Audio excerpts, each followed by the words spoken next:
ለለች ክርስቶስ እንዴ ከማን እናት የሌለው ክርስቶስ እኮ የለንም። ዝም ብሎ ከሰማይ ወርዶ መሬት ቁጭ ያለ ክርስቶስ የለም። ከድንግል ማርያም የተወለደ ነው አይደል እንዴ? ወላዲተ አምላክ እሙ ለእግዚእነ ያልን ነው።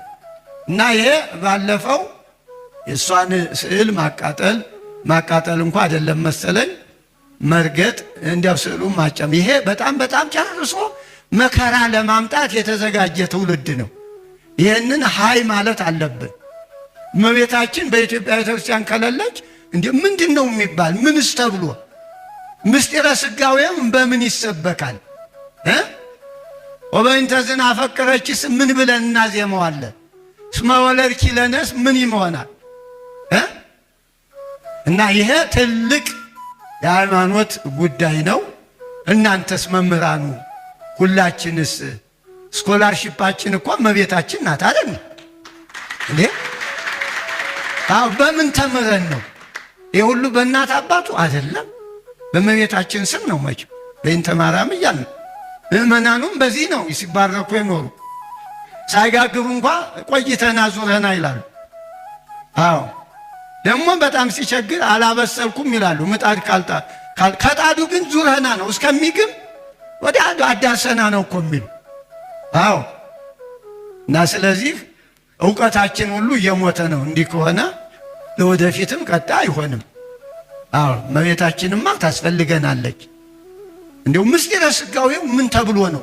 ገብርኤልስ ምን ይለን? በእውነቱ እግዚአብሔር ምስሌኪ ያለ ገብርኤልስ ምን ይል? እና እግዚአብሔር እንዴ ከሥጋሽ ሥጋ ከነፍሷ ነፍስ ብለን አይደል እንዴ? ደስ ይበልሽ እኮ ይቺ ቤተ ክርስቲያን ደስታዋ እኮ በእመቤታችን ነው። በወላዲተ አምላክ ነው። መከራውን ሁሉ ስደቱን ሁሉ ቤት የተወለደ ክርስቶስ አለ። ሌላ አብ የባህሪ ልጅ ነው። ሌላ መድኃኔ ዓለም ሌላ ክርስቶስ የለም በእውነቱ። እና ሊቃውንቱም እንዴ ቀስ እኮ እያሉ ሙከራ እኮ ነው። ዜማችሁም ትነጠቃላችሁ። ነገር ምን ብላችሁ ታዜማላችሁ? ምን ብላችሁ ትጸልያላችሁ? እና እዚህ ላይ በያላችሁበት በሀገረ ስብከት ጠንከር ብሎ መስበክ ማስተማር፣ የታወቁትም በእውነቱ በሕግም እንደ መንግስት በሕግ ጥላ ስር እንዲውሉ መተባበር አለ። ሰላም የሚነሱትን የሚያወናብዱትን ምን አግብቷቸው ነው? አዎ እና ወንጌል በእውነቱ መሰበክ አለበት። ስንሰብክ ደግሞ እኮ አገር ሰላም ይሆናል። እኮ ስላልሰበክን ነው።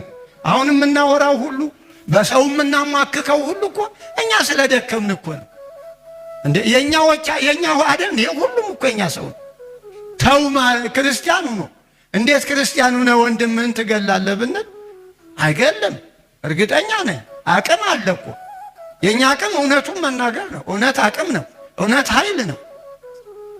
እና ስለዚህ በእውነቱ አዲስ አበባ ሀገረ ስብከትም እንግዲህ ብፁዕ አቡነ ሕርያቆስ እሶም በርቱልን።